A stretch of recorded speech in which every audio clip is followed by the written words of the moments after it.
আর সবচেয়ে বড় নাসিহা যেটা আমার এবং আপনাদের জন্য থাকবে ঈদের দিনকে লক্ষ্য করে, সেটা যে ঈদের দিন আল্লাহর দেওয়া আনন্দের দিন। কদ আবদালাকুমুল্লাহু বিহিমা খায়রাম মিনহুমা, আল্লাহ সুবহানাহু ওয়া তাআলা দিয়েছেন তোমাদেরকে এই দুটো দিন আনন্দ করার জন্য। আপনি অন্য দিনে যদি অবৈধ পন্থায় আনন্দ উদযাপন করেন তাহলে যে গুনাহ হবে, ঈদের আনন্দ যদি আপনি হারাম উপায়ে করেন তার চেয়ে ডবল গুনাহ হবে। একে তো আপনি এই জিলহজ মাসের এই 10 দিনের সম্মান নষ্ট করলেন, ইয়াউমুন নাহার ঈদের দিনের সম্মান নষ্ট করলেন, ইয়াউমুল হাজ্জিল আকবার হজ বড় হজের দিনের সম্মান নষ্ট করলেন, এবং পরবর্তী 3 দিন যেই 3 দিনও মানুষ কুরবানি করতে পারবে, আল্লাহর তাকবীর পাঠ করতে পারবে, ওই আনন্দের দিনগুলোর আপনি সম্মান নষ্ট করলেন। এই যে সম্মান নষ্ট করা, যেমন হারামের এরিয়ার একটা সম্মান আছে, হারামের এরিয়ার মধ্যে যেমন গাছ কাটা নিষেধ, হারামের এরিয়ার মধ্যে যেমন প্রাণী শিকার করা নিষেধ, ওই হারামের এরিয়ার একটা সম্মান আছে। মক্কার হারামের এরিয়া, মদিনার হারামের এরিয়ার একটা সম্মান আছে। ওই এরিয়ার মধ্যে যদি কেউ গুনাহ করে তাহলে ওই এরিয়ার বাইরে গুনাহ করলে যা গুনাহ হবে তার চেয়ে ডবল হবে। ঠিক তেমনি আমরা যেই দিনগুলোতে অবস্থান করছি এগুলো সম্মানিত দিন, এগুলো হারাম দিন, হারাম মাস। 4টে মাস আল্লাহ সুবহানাহু ওয়া তাআলা হারাম করেছে। হারাম মানে সম্মানিত। নিষিদ্ধ এরিয়া, বড় কোনো এরিয়াই নিষিদ্ধ হয়। প্রধানমন্ত্রীর বাসভবন নিষিদ্ধ এরিয়া, সংসদ ভবন নিষিদ্ধ এরিয়া, সবার জন্য প্রবেশ জায়েজ নয়। সম্মানিত জিনিস এই 4টা মাস সম্মানিত, এই জন্য এই 4টা মাসে যুদ্ধ বিগ্রহ নিষিদ্ধ। আশহুরুম মালুমাত 4টা মাস, তার মধ্যে হজের সাথে এই 3 মাস পরপর, আর ওইদিকে হচ্ছে রজব মাস। তাহলে এই পরপর 3 মাস হচ্ছে হারাম মাস, তার মধ্যে যুলহিজ্জা সবচেয়ে। এই হারাম মাসের মধ্যে আমরা অবস্থান করছি, শ্রেষ্ঠ 10 দিনের মধ্যে আমরা অবস্থান করছি। এই হারাম মাসের মধ্যে শ্রেষ্ঠ 10 দিনের মধ্যে ঈদের আনন্দের মধ্যে মুসলমানের সন্তান হয়ে যদি প্রকাশ্যে গান বাজনা করে আনন্দ উদযাপন করে, বেহায়াপনা বেলিল্লাপনা করে আনন্দ উদযাপন করে, তাহলে এর চাইতে বড় অপমানের আল্লাহ সুবহানাহু ওয়া তাআলার শাআয়ের, এগুলো এক একটা আল্লাহর শাআর, শাআয়ের, শাআইরুল্লাহ, আল্লাহ সুবহানাহু ওয়া তাআলার শাআর, চিহ্ন পৃথিবীবাসীর জন্য। শাআইরুল ইসলাম, ইসলামের শাআর, ইসলামের চিহ্ন, আলামা। অনেক ইবাদত আছে যেগুলো আপনি হুকুম দিয়ে বাস্তবায়ন করতে পারবেন না। দাড়ি রাখা কি? দাড়ি রাখা ফরজ, সুন্নাত, ওয়াজিব, নফল, কি হুকুম দিবেন? সবচেয়ে বড় হুকুম হচ্ছে দাড়ি রাখা, শাআরুল ইসলাম। এটা চিহ্ন মুসলমানদের, যে মুসলমানেরা দাড়ি পরিধান করবে, দাড়ি তাদের থাকবে, এটা তাদের চিহ্ন। যেমন মুসলমানি করা, আপনি কি বলবেন মুসলমানি করাকে? ছোট বাচ্চার যে আপনি মুসলমানি করাচ্ছেন, কি ফরজ, নফল, সুন্নাত, ওয়াজিব না, শিআরুল মুসলিমিন, মুসলমানদের শিআর, চিহ্ন, আলামা।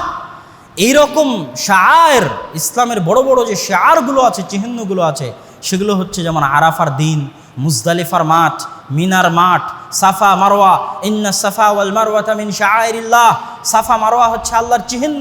ঈদের দিন, 2 ঈদের দিন, শাআইরুল্লাহ। আমরা যে কুরবানি করছি, শাআইরুল্লাহ। এই যে আল্লাহ সুবহানাহু ওয়া তাআলার দেওয়া শিআর, চিহ্নগুলো ইসলামের ব্যাপকভাবে সারা পৃথিবীব্যাপী গ্লোবালাইজেশনের যে আলামতগুলো, মুসলমানেরা পৃথিবীতে বেঁচে আছে, টিকে আছে। ইসলাম নিজে ধর্ম হিসেবে সবচেয়ে ভয়ঙ্কর বিশ্বায়নে বিশ্বাসী, অ্যাজ এ রিলিজিয়ান সবচেয়ে ভয়ঙ্কর বিশ্বায়নে বিশ্বাসী। আপনি বলছেন ইসলামের রাজনীতি নিষিদ্ধ, ইসলামের রাজনীতি বাদ দেন। ইসলাম নিজেই সবচেয়ে বড় রাজনীতির মাধ্যম, সবচেয়ে বড় রাজনীতি ইসলাম নিজেই। এই যে সারা পৃথিবীর মানুষ কুরবানি করবে, শিআর। ভারতে হিন্দুরা কেন গরু কুরবানি করতে দিচ্ছে না? শিআর। ঘরে ঘরে মসজিদ তৈরি হচ্ছে, মানুষ 5 ওয়াক্ত সালাতে যাচ্ছে। ইউরোপ আমেরিকায় মসজিদ তৈরি হচ্ছে, 5 ওয়াক্ত সালাতে যাচ্ছে। এই মসজিদ শিআর, চিহ্ন। মানে ইসলামের গালাবা, বিজয়ের আলামা, এমনভাবে ইসলামকে সাজানো আছে। ঈদের দিন ইসলামের বিজয়ের চিহ্ন। কুরবানির দিনের সবচেয়ে বড় সুন্নাত হচ্ছে আমরা কুরবানির দিন না খেয়ে ঈদের সালাতের উদ্দেশ্যে আসব।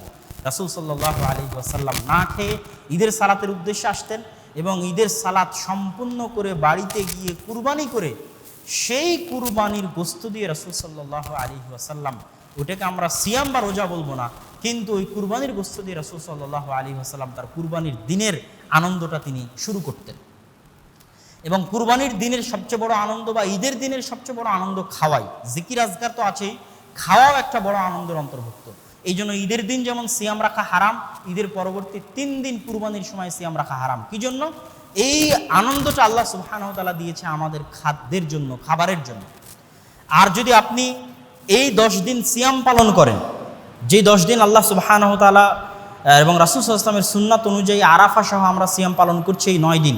এই 9 দিন যদি আমি আপনি সিয়াম পালন করি, তাহলে কুরবানির দিন থেকে পরের 3 দিন খাদ্য গ্রহণ করে বেশি আনন্দ পাবে, বেশি মজা পাবে। মানে ইসলামের প্রত্যেকটা হুকুম আহকাম মানুষের মানসিকতার সাথে 100% 100% মেন্টালি কানেক্টেড। যে আমি 9 দিন না খেয়ে থাকলাম, কুরবানির দিন জবাই করলাম, কুরবানির গোশত তারপরের 3 দিন খেলাম, আমার এই 9 দিন না খেয়ে থাকার কারণে আমার ওজন কমে গেল, আমার চর্বি কমে গেল, আমার পেট ক্লিয়ার থাকলো। আমি যদি পরবর্তী 3 দিন খাই, তাহলে আমার কোনো পাতলা পায়খানা, পেট খারাপ হওয়া কোনো সমস্যা হবে না। কিন্তু আমি এই 3 দিন সিয়াম না রাখে এই 9 দিনও পেট ভরে খেতে থাকলাম, ঈদের দিন, ঈদের পরের 3 দিনও পেট ভরে খেতে থাকলাম, এটাও তখন আমার স্বাস্থ্যের জন্য ক্ষতিকর হতে পারে। এই জন্য ইসলামের প্রত্যেকটা হুকুম আহকামের সাথে মানুষের মানসিক কানেকশন অনেক ওতপ্রোত এবং গভীরভাবে জড়িত। তো আল্লাহ সুবহানাহু ওয়া তাআলা আমাদের সকলকে, আর যে আমাদের একটা দিন আছে, যেমন আগামীকাল, যেমন আমি নিজে আমার ব্যক্তিগত আমি মনে করি যে আগামীকালকে আমাদের আরাফার সিয়াম রাখা উচিত। যারা আজকে রেখেছেন, আল্লাহ সুবহানাহু ওয়া তাআলা তাদেরকে আরাফার সিয়ামের নেকি দান করুক। স্বাভাবিকভাবেই তো 9 দিন সিয়াম রাখা উচিত, সেই হিসেবে আমরাও সিয়াম আছি। তবে যারা মনে করছেন আগামীকাল সিয়াম রাখবেন, তারা অবশ্যই আগামীকাল সিয়াম রাখবেন। যারা আজকে আরাফার সিয়াম রেখেছেন, তারাও আগামীকাল সিয়াম রাখবেন 9 দিন হিসেবে, যেহেতু এই পুরো 9 দিন রাসূল সাল্লাল্লাহু আলাইহি ওয়াসাল্লামের সিয়াম রাখার হাদিস পাওয়া যায় এবং অনেক ফজিলতপূর্ণ দিন। এই 9 দিন সিয়াম পালনের মাধ্যমে এবং দান সাদাকা করার মাধ্যমে আমরা আল্লাহ সুবহানাহু ওয়া তাআলার নৈকট্য হাসিল করব এবং কুরবানি করার মাধ্যমে আল্লাহ সুবহানাহু ওয়া তাআলার নৈকট্য হাসিল করব। কুরবানির গোশতে গরিব মিসকিনকে অংশ দেওয়ার মাধ্যমে আমাদের সামাজিক বন্ধনকে অটুট করব, আমাদের সামাজিক ভ্রাতৃত্ব এবং ভালোবাসাকে সামনের দিকে এগিয়ে নিয়ে যাব। এটাই হচ্ছে ইসলামের মহত্ব, এটাই হচ্ছে ইসলামের বড়ত্ব। ঈদের সালাতে একত্রিত হবে। এই জন্য ইবনে তাইমিয়া বলেছে যে ঈদের মাঠ বড় সংখ্যক মানুষের সালাত এক ঈদের মাঠে হওয়া উচিত। 10টা 15টা 20টা 25টা ঈদগাহ এক জায়গায় একত্রিত করে হাজার হাজার লক্ষ লক্ষ মানুষ এক ঈদের গাহে একত্রিত হবে।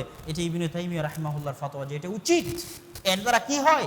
শিআরুল ইসলাম, ইসলামের শিআর সারা পৃথিবীর উপর গালাবা পায়, সারা পৃথিবীর উপর ফুটে ওঠে।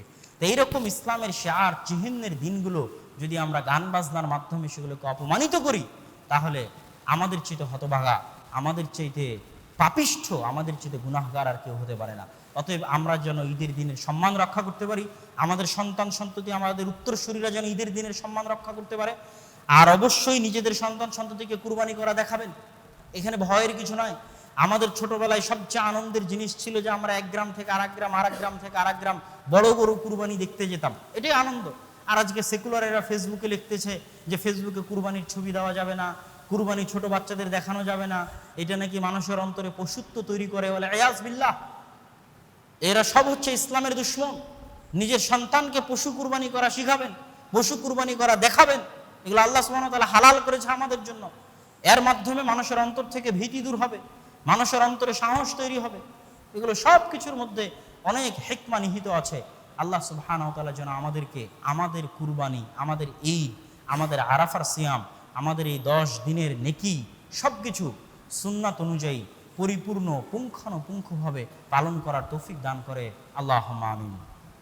এবং আমরা দোয়া করি যে আল্লাহ সুবহানাহু ওয়া তাআলা সারা বিশ্বের যে সমস্ত মুসলিম মুমিন যারা যেখানে আছে, বিশেষ করে ভারতের মুসলমানেরা যারা হয়তো ঠিকমতো তাদের কুরবানিটা করতে পারবে না বা হয়তো গরু কুরবানি করতে পারবে না, আল্লাহ সুবহানাহু ওয়া তাআলা যেন তাদের উপর থেকে এই ধরনের বিপদ, এই ধরনের আপদ দূর করে দেয় এবং তারা যেন শান্তি মতো তাদের কুরবানির আনন্দ উদযাপন করতে পারে। আল্লাহ যেন তাদের সেই তৌফিক দান করে, আল্লাহুম্মা আমিন।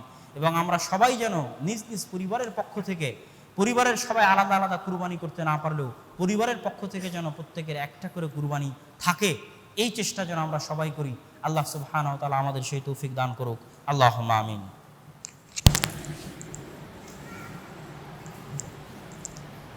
আর সবচেয়ে বড় আনন্দ ঈদের দিনগুলোতে, সবচেয়ে বড় আনন্দ হচ্ছে তাকবীর। রাসূল সাল্লাল্লাহু আলাইহি ওয়াসাল্লাম এবং তার সাহাবীদের পক্ষ থেকে এটাই পাওয়া যায় যে ঈদের দিন এবং ঈদের পরবর্তী 3 দিন আমাদের সবচেয়ে বড় আনন্দের জিনিস হচ্ছে আল্লাহ সুবহানাহু ওয়া তাআলার বড়ত্ব, আল্লাহ সুবহানাহু ওয়া তাআলার মহত্ব ঘোষণা করা। আল্লাহু আকবার, আল্লাহু আকবার, লা ইলাহা ইল্লাল্লাহু, আল্লাহু আকবার ওয়ালিল্লাহিল হামদ।